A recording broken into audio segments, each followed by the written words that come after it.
Yooyaa akkam jirtu jaallatamtoonni fi kabajamtoonni hordoftoota koodinaariyaa ofishaalii kan taatan marti keessan nageenyi fi jaalala rabbii isiniif haa baay'atu. Tolegaa guyyaa irraa barnoota baay'ee bareedaa ta'ee fi barnoota jireenya keenya keessatti meen poointii qaban isiniif qabadhee dhufeetan jira. Meen poointiin barnoota keenya namoota gaddan namoota ofitti ceephaaniifidha jechuudha. Meen poointiin barnoota keenya har'a tolegaa amma seenaa dhuma isaatti seeraan na hordofaa isiniin jechuun nan fedha. Amma dhuma barnoota keenyaatti na waliin akkasiin turtan abdii guddaan isinirraa qabaa jechuudha.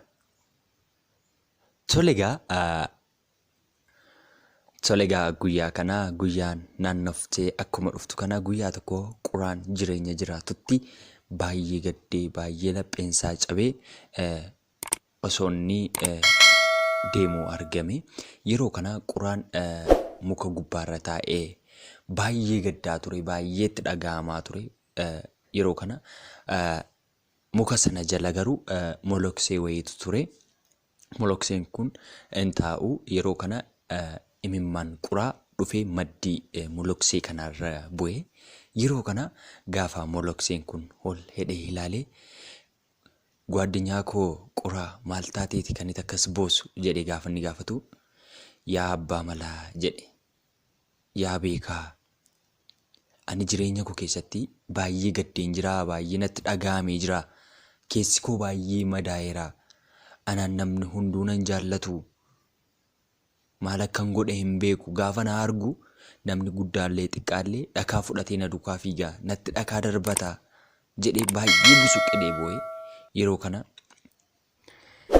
Yeroo kana gaa molokseen kun ጓደኛዬ koo hiriyaa koo kan hundumaa ammaa hin gaddiin malee rakkoo barbaadeef dhiphuu barbaade keessayyuu yoo ta'e of gammachiisuu barachuu qabdaa. Haala kamiin of gammachiisuu akka qabdu hubachuu qabdaa. Gadda barbaade yoo sitti dhagahame haala kamiin akka gammadu hubannoo godhachuu qabdaa jedhe. Yeroo kanattillee quraan jechoota miyaawaa molokseen kun fudhatee quraaf galuu hin dandeenye, hubannoo nan qabu waan ta'eef boo'icha isaa sana dhaabuu hin dandeenye. Baay'ee boo'e kaa. Maaliif namni nyaata kullee naa laatu hin jiru, gaafa na argu akka diina isaatti na hariyaa, xiqqaanillee guddaanillee jedhee wanta keessa isaa amansiisee jiruuf baay'ee boo'aa ture waan ta'eef jechi molokseen kun ittiin jedhe tasumaa fudhachuu hin dandeenye. Tolegaa hin boo'in hin ga'a waan ta'eef maal barbaaddaa, maalti akkasiif ta'uu barbaaddaa, beekumsa koof dandeettii koo fayyadamee gara ati barbaadduutti si jijjiiruu nan danda'ati, maal akka barbaaddu natti himi jedhee gaafate molokseen kun. Yeroo kana quraan baay'ee gammadee, yaa nama eebbifamee kan hin barbaade naaf raawwachuufi jedhee baay'ee gammade.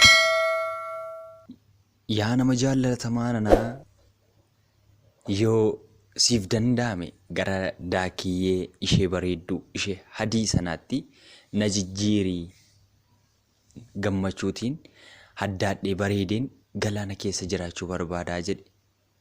Tolegaa rakkoo tokko hin qabu, deemitii daakiyyee sanaan jireenya amma jiraachaa jirtutti gammadaadhaa jedhii gaafadhu jedheen.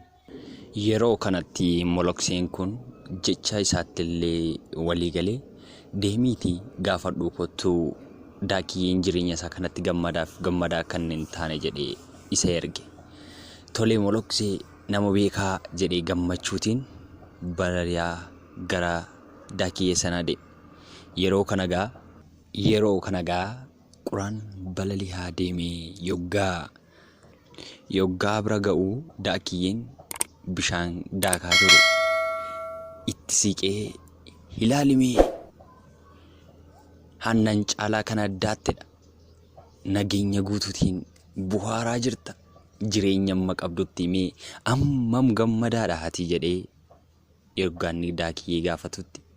Yeroo kana gaa daakiyyeen laphee gaddeen laphee cabaatiin suuta jedhee ija quraa ilaalaa, dogoggorteetta hiriyaa koo jedheen. Dogoggorteetta hiriyaa koo, ani tasumaa gammadaa miti, mee na ilaali, mimmiidhagoo kan ta'an shimbirrooleen adda addaa qalamoota adda addaatiin malkiiwwan adda addaatiin jiru. Ani garuu hadiima duwwaatiin an uumame jedhee mataasaa gar cabsee gaddaa. Akkana jedhee yoggaan itti dubbatu biyya lafaa kanarraa wanti baay'ee gammadaadha jedhee yaadu shimbirroo isa baay'ee bareedaa ta'e kilarii adda addaa kan qabu malkiiwwan adda addaa kan qabu baqaqaniidha jedheen. Yeroo kanallee quraan kun tole addunyaarraa yeroo kana gara shimbirroo bareedaa sanaatti deemee yaa shimbirroo bareedaa nana ati addunyaarraa shimbirroota jiran keessaa malkiiwwan ajaa'ibaa kan qaban keessaa ati tokkodha. Mee jireenya keetti agam gammaddati baay'ee nama gammachiisa jedheen. Yeroo kana simbirri sun baay'ee gaddee hiriyaa koo baay'ee dogoggorteetta. Ani tasuma jireenya koo kanatti gammadaa miti baay'een gadda malee jedheen. Akkuma beektu yeroo baay'ee shimbirroota warra akka koo bareedoo kana shiboodhaan namoonni hidhanii mana keessa kaa'u. Jireenya kootti wanta gammadaa qabu sitti fakkaata mana hidhaa keessan oolaam jedhee deebiseef. Anillee akkuma shimbirroota obboleeyyan kooti anillee guyyaa tokko qabamee mana hidhaa keessan shiboottiin naanneen eegamataa jedhee yaaddoo tanan oola. Gammachuu maalan qaba jetteeti yaa hiriyaa koo jedhee mataa gaddaatiin dubbate. Akka yaadutti addunyaa kanarraa wanti baay'ee bareedaan piikook jedhee yaada. Piikook qalamiiwwan malkiiwwan baay'ee of keessaa qaba waan ta'eef piikook ta'a. Kana erga dhaggeeffate booda quraan gara piikook deeme.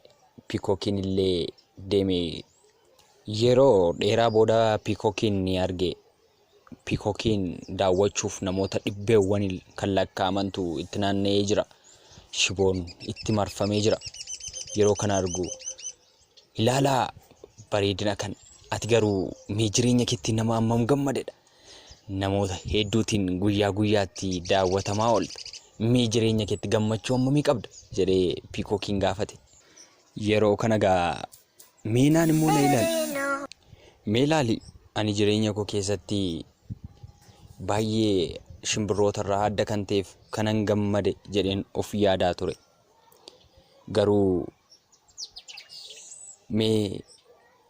Garuu bareedina koorraa kan ka'e paarkii kana keessatti hidhamee natti naanna'ee shiboo jiruuf yaaddoo tanan jiraadha.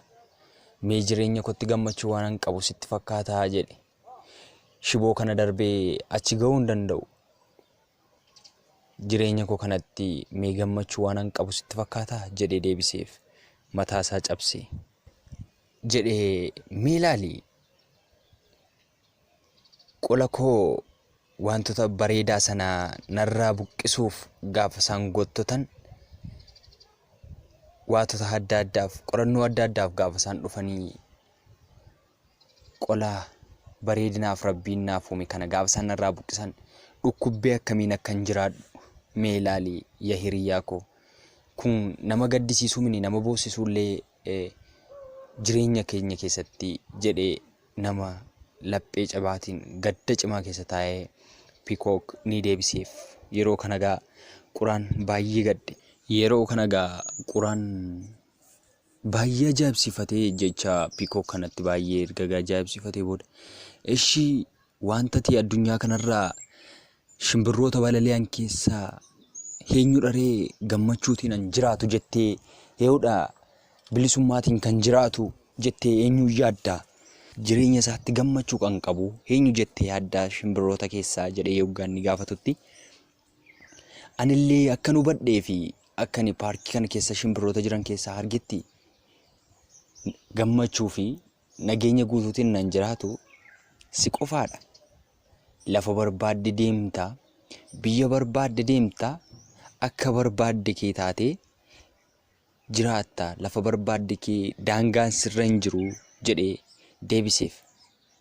Amma ammaatti ati shiboo keessatti illee hidhamtee hin beektu. Namni illee shiboo keessatti siidhuuf kan inni sirratti qophaa'u sirratti malu dhagee hin beeku. Kanaafuu suma dhakaa addunyaarra gammadaatee kan jiraachuu danda'u gammachuu guutuutiin jedhee deebiseef. Ani illee yeroo darbe keessa maaluma ta'a osoon quraa ta'eera ta'ee jedheen hawwaa ture. Biyyi barbaade nan daangessu, shiboon barbaade illee nan ittisu, akkan barbaade koon bashannana jedhee yaadaan ture jedhee Piikook yookaan deebisuuf. Baay'ee rifate, baay'ee wanta ta'aa jirutti baay'ee ajaa'ibsiifate. Erga kan hundumaa dhaga'ee booda quraan baay'ee naasuutiin rifannaatiin balali'aa kee yeroo jalqabaaf jireenya isaa keessatti quraan quraa ta'ee uumamuu isaatti baay'ee gammade. Gammachuu addateetutti dhaga'ame. Yeroo kana gammachuu addaatiin balali'aa deemee moloksee sana bira deemee yaa abbaa malaa jedheen. Yaa beekaa koo ani kanaa booddee hin barbaadu waa tokkollee ta'u quraa ta'uu kootti baay'ee gammadeen jira jedhee deebiseef. Yeroo kana baay'ee gammachuu guddaa keessatti argama. Mee gara jireenya keenyaatti yoggaa deebisnee ilaallu. Jireenya keenya keessatti waan baay'eetiin gaddinaa, waan baay'eetiin boonyaa, waan baay'eetiin rakkoo keenya ilaalla. Mee hundi keenyayyuu rakkoo keessa keenya jiru. Naahol eenyu gammadaadha. Jireenya isaatti habaluun gammadaadha. Jireenya isaatti habaluun gammadaadha jennee yaadna. Garuu rakkoon sun nu bira jira. Ilaalcha keenya irraati. Dandeettii nuun qabnu namni biraa qabaachuu dhiisuu danda'a. Kennaa Rabbi nuuf kenne namni biraa qabaachuu dhiisuu danda'a. Garuu harkuma keenyaan nageenya keenyaaf gammachuu keenyaaf molqina. Mee jireenya keenya keessatti meeqan keenyatu jireenya jiraataa jirrutti gammadaadha? Mee meeqan keenyatti maatii keenyatti gammadaadha?